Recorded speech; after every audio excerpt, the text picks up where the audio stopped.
Itong korupsyon ngayon, pera na natin, nasa loob na ng gobyerno na dapat gamitin para sa kapakanan ng mamamayan.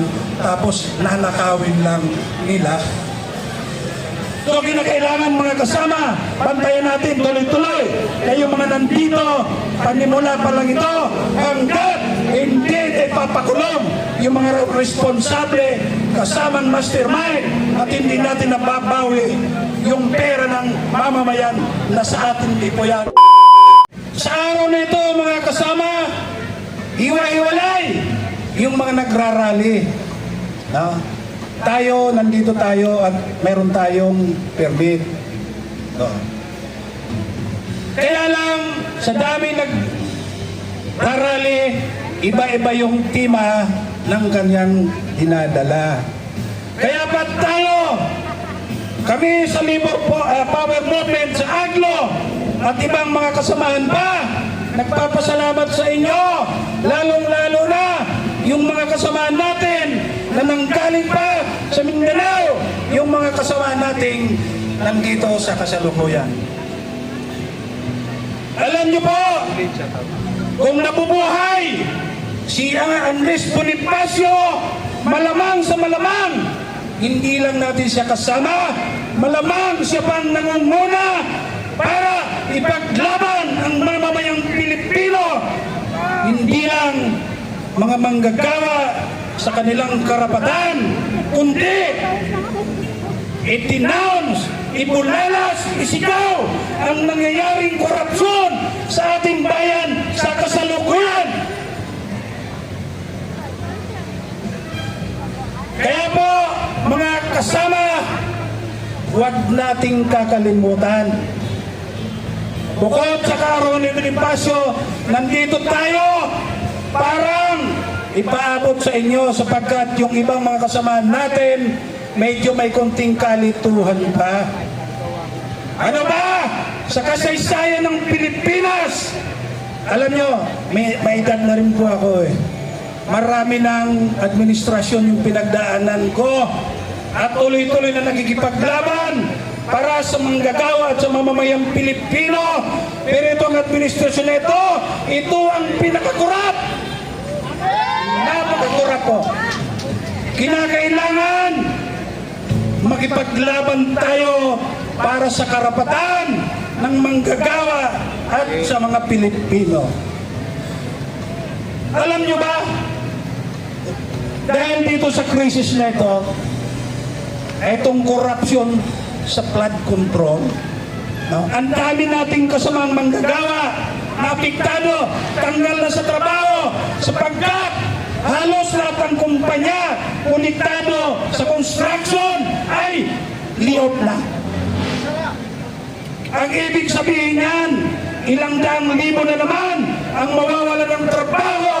Yan ay malamang sa malamang sasama na roon sa araw-araw na umaalis sa Pilipinas ng ibang bayan para maganap ng trabaho na ayon sa datos mga kasama, umaabot ng 6,000 araw-araw ang nangingibang bansa para makapaganap ng trabaho sapagkat dito wala silang oportunidad. Sa makatwid, malaki pa ang sakripisyong haharapin natin. Itong krisis na ito sa flood control, kung matatandaan nyo, si BBM mismo may sabi. Anong sabi ni BBM?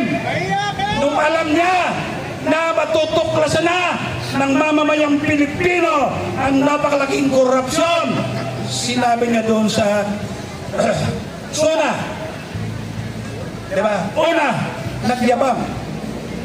Mga kababayan, sa administrasyon ko, 2-3 taon pa lang, almost 5,000 flood control na ang natapos. Alam nyo yung sinungaling, diba? Ang kalaban yan, kalikasan.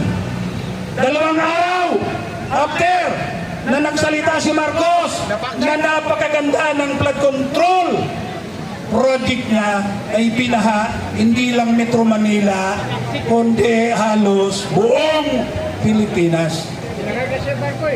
So sa susunod na suna niya, anong sinabi niya? Mahiya naman kayo sa korupsyon. Pero ang problema, hindi naman niya sinasabi kung sino yung dapat mahiya. Ayon sa ngayon, yung mga nangyayari ngayon, batay sa aking pag-aaral, sa analysis ko, malamang sa malamang ang sinasabi ng Pangulo sa panahon na sinabi niyang mahiya naman kayo. Baka yung mga kasamahan niya na pinudol siya, malamang kulang ang dinala sa kanya ng mga kasamahan niya.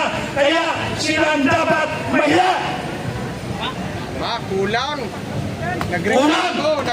Kulang. Nagreklamo. Kaya hindi na ako magtatagal sapagkat may magsasalita pa. Mainit kanina. Mamaya lalakad pa tayo at magkakaroon tayo ng organized dispersal. Alam naman natin na yung mga nandito ngayon ay organisado po yan. No? Oh. Bantayan natin ang ranggo natin. Oh. Bago ako magtapos, nagpapasalamat ako, lalong-lalo na yung mga galing sa probinsya. Yung mga galing sa Bataan, galing Batangas, Cavite, at mga karatig, lalawigan ng NCR. At lalong-lalo na yung mga galing sa Mindanao. Kaya mga kasama, itong korupsyon na ito, hindi natin tatantanan.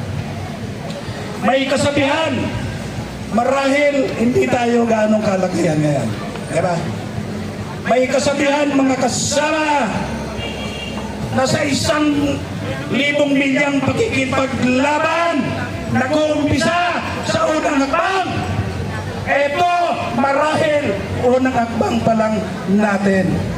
Kaya humanda kayo sapagkat tuloy-tuloy po tayo hanggat hindi natutukoy kung sino ang mastermind na malamang alam nyo na rin po yan kung sino ang mastermind at kinakailangan may sauli yung pera na ninakaw nila at dapat makulong hindi yung mga nadamay lang kundi yung mga prinsipal at mga mastermind nitong korupsyon na ito sapagkat huwag kayong maniwala na hindi alam na Malacanang. Alam naman natin, yung corruption dati sinasabi, corruption sa customs, corruption sa BIR, hindi pa pumapasok yung pera sa kaban ng bayan. Itong corruption ngayon, pera na natin, nasa loob na ng gobyerno na dapat gamitin para sa kapakanan ng mamamayan. Tapos nanakawin lang nila. So kinakailangan mga kasama, bantayan natin tuloy-tuloy. Kaya yung mga nandito, panimula pa lang ito, hanggat hindi ipapakulong yung mga responsable, kasamang mastermind, at hindi natin nababawi yung pera ng mamamayan na sa atin di po yan, hindi tayo Sap-sap lang ang titigil. pinapalagot nila. Kaya mga kasama, maraming salamat at siguro pagkatapos ng susunod na speaker, so dalawa pa, lalakad po tayo. Lalakad tayo. Huwag kayong ahalis sa haray, bantayan natin yung hanay natin sapagkat magkakilala naman tayo. Sapagkat kanina kung maririnig nyo, yung nasa Lumita, anong sinasabi ng mga nagrarally ron, ang nanggugulo yung mga pulis. Sabi nila, tayo ay matahimik. So lalakad tayo maya-maya at i-organize natin yung hanay natin. Maraming salamat! Mabuhay ang mga manggagawa! Mabuhay ang sambayanang Pilipino!